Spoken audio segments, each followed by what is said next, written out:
Now let's have a look at the colors area of the tools panel. It's just over here. And as you can see, we have 2 color selectors and 3 buttons. The top color selector allows us to change the color of a stroke. Click the color swatch and Flyout opens up, and this allows us to do quite a few things. We can use the eyedropper that appears to quickly select a color, and notice that we can also do this anywhere on our screen.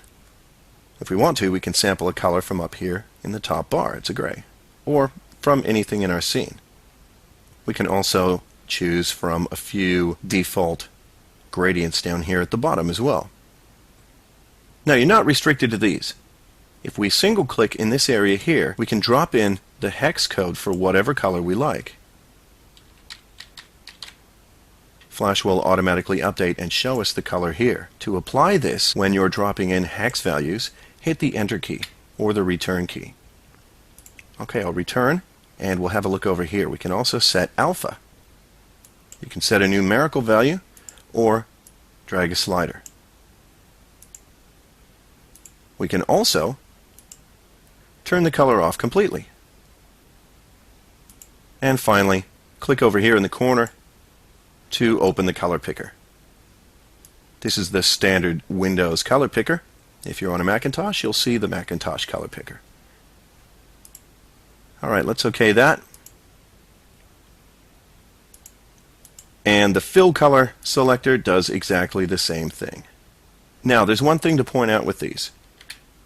These color selectors work in one of 2 different ways. You can either select a stroke and fill color first, and then draw something. And notice if I change the fill color here and draw again, our object is drawn with the new fill color. Or you can select an existing object and then change its colors.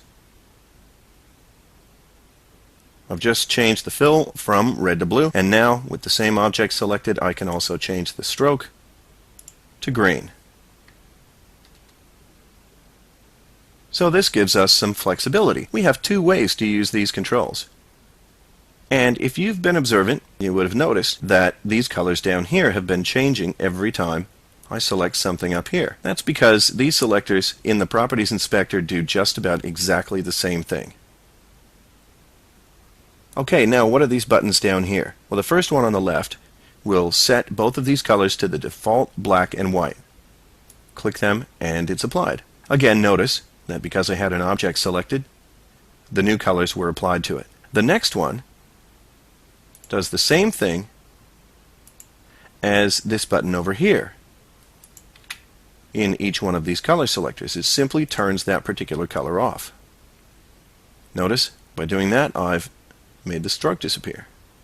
I'll select Fill now, hit it again, and all of a sudden I don't have an object anymore.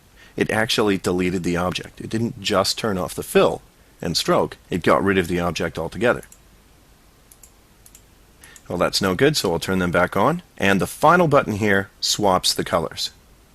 So keep your eye on these 2, and I'll click this. It simply swaps them around. And if you have an object selected while you're doing this, it also applies these colors to the object. And that's it for the colors area of the Tools panel.